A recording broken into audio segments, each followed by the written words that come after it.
Hello everyone, Ladislas of the wanderinginvestor.com. So today we'll be doing a case study of a real estate investment on the island of Lesvos in Greece that has some pretty interesting lifestyle but also rental yield numbers. We'll be doing this together with Angelina, who managed the whole project, as well as John and Allison, who bought the house.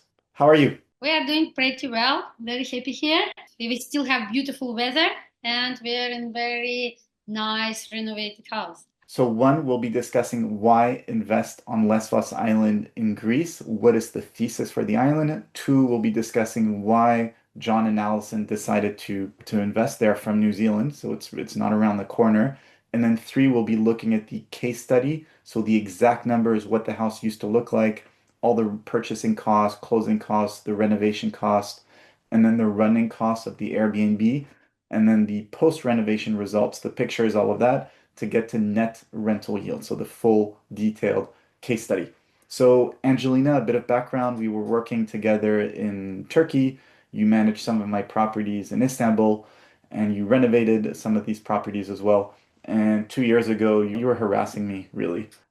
You kept telling me, Ladislas, you have to come to Lesbos Island in Greece. There's potential there.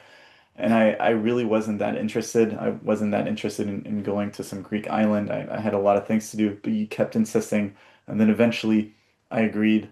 And then I took the boat over from Izmir together with my family, and we stayed on the island for about a week, and then you showed us around. And it was really interesting. Like I saw the investment case. We did a bunch of case studies together, a video, and since then prices have gone up, and the thesis is working out well. If anything, it's even better than we had projected. So, Angelina, I'll let you explain what is the thesis for investing in real estate on Lesbos Island in Greece? This island has great potential for the tourism, and the tourists are coming from different countries, especially North Europeans, Swedish, Norwegians, Danish, Dutch, and lately we had many Turkish tourists. They were coming always here, but after 2 years ago, after the government of Greece and Turkey decided to sign bilateral agreement and let Turkish people come here with visa at the port, without Schengen visa. So 7 days, we say visa free. They visiting the island. So we had huge flow of Turkish tourists. The previous year was, I don't know, 100,000. This year they increased double of tourism from Turkey. Turkish people prefer to come here because here is cheaper. The prices on food and restaurants, four times alcohol, four times, five times food restaurants, three, four times cheaper than at the same cost, Turkish beautiful cost, same as a Greek beautiful Greek cost, but the expenses three, four times cheaper. The accommodation, the same. Accommodation, two times cheaper. So Turkish people from Izmir, from Istanbul, of course, the one who can afford nice holidays with their own cars coming through ferry here. And we had 50% of accommodation this year of the houses that I managed booked by Turkish tourists. So also we have many Israelis. Israelis started investing here 8 years ago, but lately 2 years after war started, they investing much more here. They bought huge hotel that need renovation for 2 million euros in the middle of Plomari. We didn't even notice that this hotel because we had bar there only on the bottom.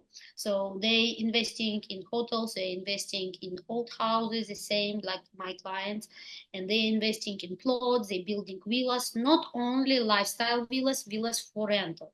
They're renting villas from 400 till 700 euro per day, depends on villa, facilities, size, pool, view, and of course they're renting the houses in Plomari. And now they start investing in business, so they're gonna run hotels, they're gonna run some bars. We have very good impact of Israel on Plomari, so it's developing very quickly. So last year the houses price, like small house, cheap house prices was in double. If you could buy a house for 25,000 euro 2 years ago, now the same house you can buy only for 50,000 euro.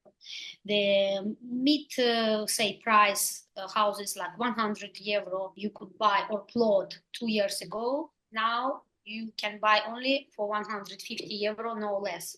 And the big properties prices increased 20%, like 200,000 property you can buy for 240, 250. So the price is significantly raised up for the investment, for purchase. But the building and renovation cost maybe 10% up. 15%, not so much. So it's still good to buy the property that needs renovation or need to be rebuilt and created your beautiful home and your beautiful rental, house. Back then when I was visiting, the thesis was continued growth in Northern European tourism because, Northern Europe pretty expensive.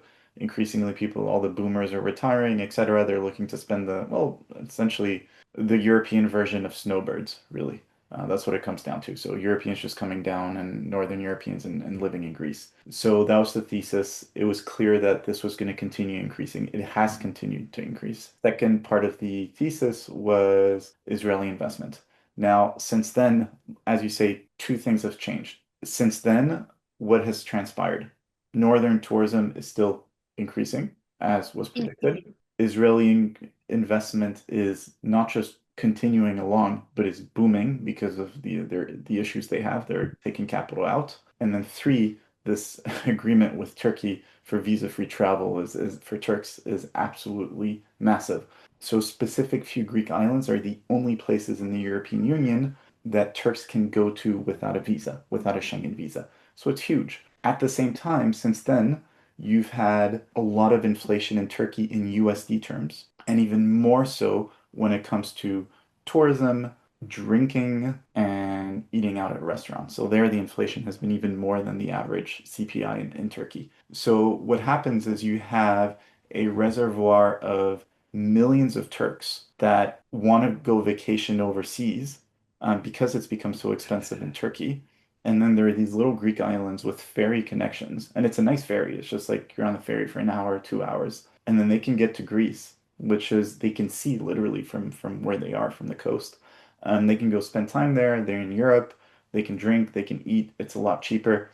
And these islands are right next to the most secular parts of Turkey because one of the big catalysts ultimately is drinking. Drinking has become extremely expensive in Turkey. The government keeps hiking taxes on drinking, so the price of alcohol keeps going up more and more. And then these Greek islands are almost like duty free for Turks and from a drinking point of view. So they literally just come for a few days to go have fun, go to the restaurant, go out, drink, and then they go back. So, and it's right where all the secular Turks are on the coast. So it's no wonder that Turkish tourism is absolutely booming there. I'd say it also highlights a risk that the islands are becoming quite dependent on Turkish tourism. So, if there were to be more tensions between Turkey and Greece, which happens on and off, then it means there's also some inherent volatility in the tourism industry as well. Actually, we have increased in North European tourists, and especially the young couples between 20 and 30 came a lot this summer. And I asked the question, why here, not why the Mykonos or other places where you can party whole night. Here we have also party. You can party. We have very nice nightclubs, but still it's not Mykonos. They said because of the price. North Europeans also don't want to spend more, and they like the food because here the food are very natural, organic. We have all this island is green and has farming. It's a 11 million olive trees, so we have olive oil like water here. The prices for olive oil are so cheap, you can buy 1 liter of olive oil for 5 euro. Nice. So the all restaurants, they use pure organic olive oil when they cook dishes. So No when you seed go to oils. restaurant, yes, you eat very healthy. You eat like a home food, and the fishing is here. So they fish directly here. We have our fishermen, so they use a local fish. They don't buy fish from somewhere else, and they use the local animals. We also have sheep, goats, all this meat animals around. So everything what you eat in restaurants is local, but the prices are so good. 2 person with dishes, starters, and we say 2 drinks or 3 drinks, 40 euro, only 40 euro. You pay for all. You can have 3 starters, 2 main dishes, drinks, and all it's cooked on organic olive oil. So these young couples, they're coming here because they can afford also. And of course, all the age of North Europeans, they love the place, they love the food, and they investing as well. We have many investors. Still, they investing. This is was the first flow of investors from North Europe 40 years ago. They start investing here. Now they start investing even more. While they see that Israel is investing so much and other nationality, even Greeks from Athens coming and investing now on Lesbos, particularly in Plomari. So North Europeans start buying more here too, because they understand and in future it will not be so affordable anymore. Interesting. So, John and Allison, you came all the way from New Zealand to invest on Lesbos Island. Why? Yes, we're getting on towards retirement age now. So it's part of our retirement planning, really. I haven't been to Greece probably since 1986. So it was 40 something years since I was here. I didn't know if it would be the same Greece that I remember. Fortunately, it was, and it's still fantastic and beautiful. And actually, we talked about having some kind of investment property or holiday home in Europe as part of our retirement planning. And I was looking around on the internet and I came across your YouTube channel. And in fact, I saw the video that you did with Angelina to 2023. And I thought that looked very interesting. It sounded kind of what we were looking for. And we were planning on coming to Greece, going around a few islands, having a look for possibly somewhere to invest in. First place we landed was in Lesvos. We met Angelina pretty much off the plane. Got a really nice feeling about Lesvos. We saw in a week maybe 60 or 80 properties. It was phenomenal, the amount of Angelina, they sound like tough clients.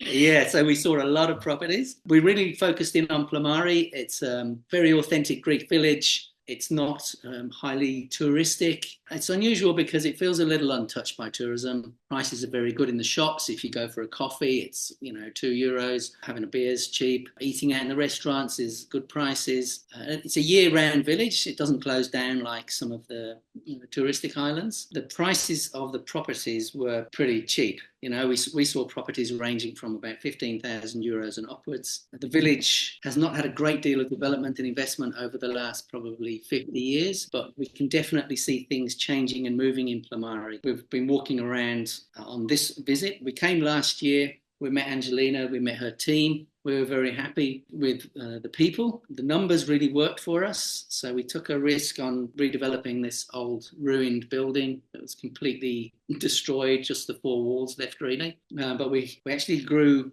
very confident with Angelina. She's a great project manager, full of energy, really focused on the outcome and really client focused. And for us, trust is the major issue in any kind of deal like that. As you can imagine, managing a major restoration from the exact opposite side of the world, where night is day and day is night in terms of time zones, we thought communications might be difficult. But in the end, actually, things went really smoothly. We didn't hit the Greek bureaucracy that you sometimes hear about. We didn't experience any of that. Everything went very smoothly from start to finish, maybe 7 months from starting on the demo to handing over the keys, fully furnished, ready to go. It was a kind of record-breaking time, really. I couldn't do that in New Zealand. Angelina, my renovations in Istanbul were slower than that. Renovations in Istanbul, especially the first one, we did in 2.5 months. Yeah, I'm joking. So one thing that I've noticed, the difference between when we came last year and this year, I'm really quite surprised to see the number of developments that are happening in Plomari. It's really clear to me that there's new investments happening. There's a lot of the old village houses are getting restored. And Plomari is a little different because it still retains almost all of the original housing stock from 100 or 200 years ago. So the village is full of period houses just waiting to be restored. And there's a lot of activity going on. I see the difference. So I definitely see an increase in investment and development in Plomari between last year and this year. So let's do the numbers. All right, so you bought a complete ruin and you changed it into 2 little individual homes, one house with 1 bedroom and 2 bathrooms, 96 square meters, and another house, 1 bedroom, 1 bathroom, 47 square meters. So essentially you have 2 listings on Airbnb. Angelina, can you take us through the price, the closing cost, the renovation costs, etc.? The price was very good. It was 55,000 euro for this size of property. Sea view, very close to the town. It's 10 minutes walking distance straight. So the closing cost 10,000. It's also included lawyer expenses, agent fee, the stamp duty, and title deeds transfer. So total cost on renovation 203,000 euro, including the furniture and the grand total. So we say total investment cost 268,000 euro. What we say per meter square, so just renovation, if you look at 203,000 euro and divide to square meters that we renovated, including the garden and area like walls around the property, it's 1,400 approximately euro per square meter. So when I look at this, I'm seeing less than 2,000 euros per square meter for essentially rebuilding a house, including all the furniture and including all the landscaping for the gardens. It's pretty decent. Cool. So in terms of rental projections, you're expecting to get 100 out of the smaller unit and 150 for the bigger one? For the bigger one, we expecting 150 per day, and for the smaller 100 per day. So 250 per day for whole property, and so it's approximately 37,500 euro for the season. I make it roughly, so it could be more because season is not only 4 months. Season is here 6 months. We still have tourists until end of October. So platform, the Airbnb and booking, the booking charge 12%. So we Airbnb less, but let's calculate 12%, pay platform fees, it's 4,500. Then property management is 20%. We charge 20% for short term. It's around 7,500 per season. Cleaning is standard. According to our experience, is 1,100 per season. Internet is pretty good here. It's 40 euro per month, and you can stop for 12 months when you close the house, or 6 months or 3 months when you don't use the house, and you don't pay that expensive every month.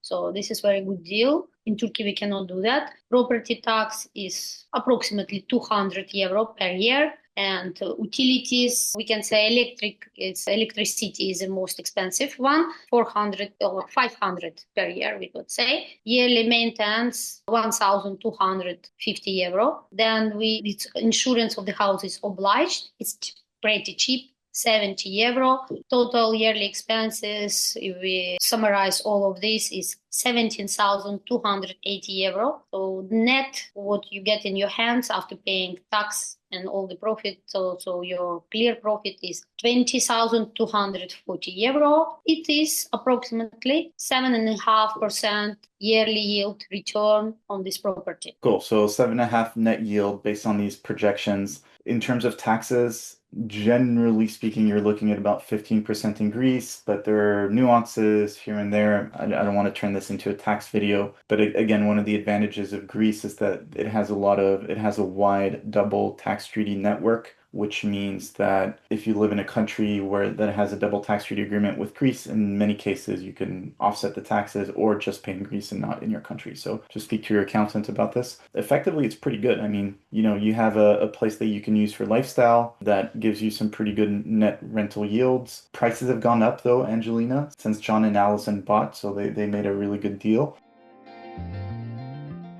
We are very proud to finalize this very special olive house. Go with olive house, you put olive trees, they're small, but they'll get bigger. I love the work that we have done. Stone, marble, everything done so nicely.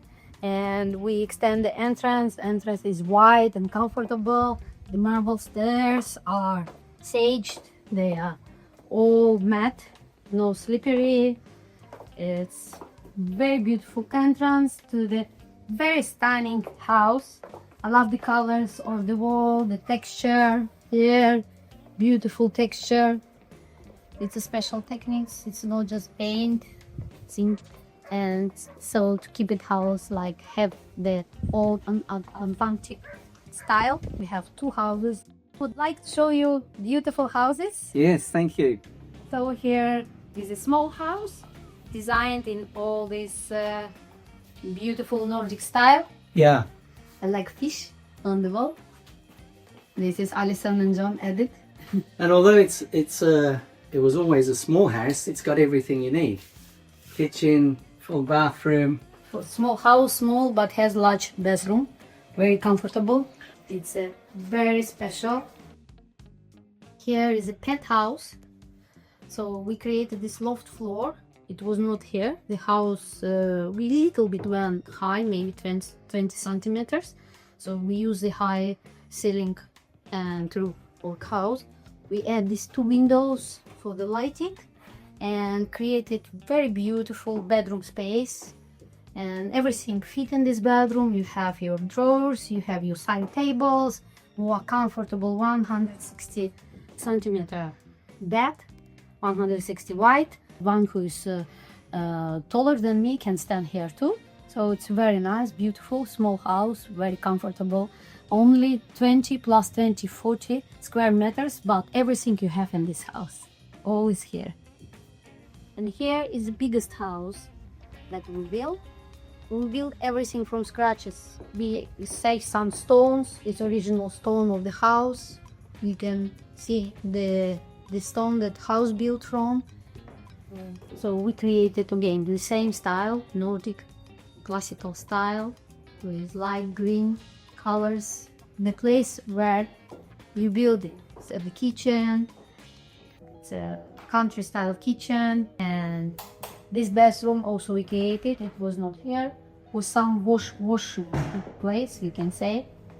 We like the tiles, the marble.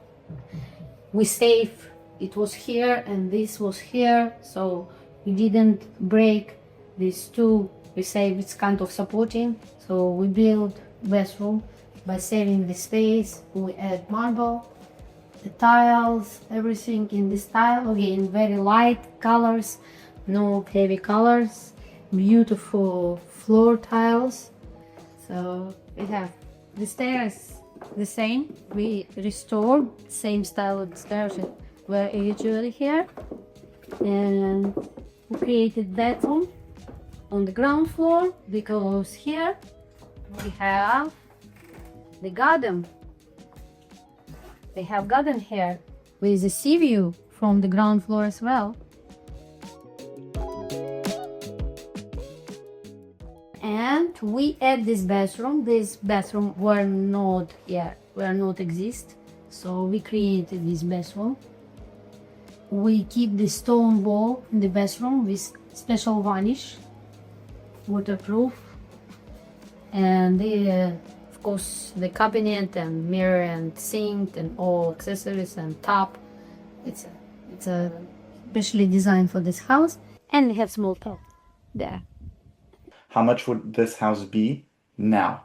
Not renovated, like in the Not renovated, 70 or 80,000 euro. I think people would not sell less than 80,000 euro. Okay, so just kind of like looking, if we switch here and we put 80,000 euros, we increase the the closing costs a little bit as well. Roughly, if people were to enter now, and renovation costs have gone up probably about 5% since then. So renovation, we can do the same. We don't need to change renovations. All right. We can in the Still, renovation. people can end up with, about 6.5%, 6.8%, like at current. But we should consider something else. I sent you another calculation for 2027. So the houses in 2027 will not be the same price. So for the small house, we're going to charge 120 euro per day, and for the big house, 170 euro per day. Will be the lowest charges for rental. Rental increasing every year. So at the end, the yield will increase as well. Sure, but there could be an economic crisis and it doesn't increase. So let's just stick to these numbers to be conservative. But yeah, conservatively, people can make 6.5%, 7% if they play their cards right. Another consideration for us is because we're approaching retirement, should we choose to become tax residents in Greece, we would have the advantage of only paying 7% income tax on worldwide income. And that's quite an attractive feature to be in Greece. That sure beats New Zealand. Yeah, I'm paying 33 to 39% in New Zealand. So I think this just points to, the continued exodus of Northern Europeans towards Southern Europe that have all these schemes. Right now, the most interesting schemes for retirees are in Southern Italy. and in Greece. I expect more Northern Europeans to move down to Southern Italy and Greece, with probably more people moving to Greece because it's easier. People speak English quite well as opposed to Southern Italy. There are more foreigners, a bigger expat community. So I would expect more influx towards Greece than to Southern Italy. So I think this was an interesting case study. John, Allison, Angelina, thank you very much for your time. And if anyone's interested in potentially looking at real estate on Lesbos Island, doing renovations there, buying a ruin, something like that, there's a link below and you can get in touch directly with Angelina. Thank you very much for your time. Thank you for sharing this information with people. Thank you. Thank you. Make sure to download my free ebook, 12 Mistakes to Avoid When Investing in International Real Estate, which you can find on my website, linked below. And feel free to follow me on Instagram @TheWandering Investor. I look forward to hearing from you.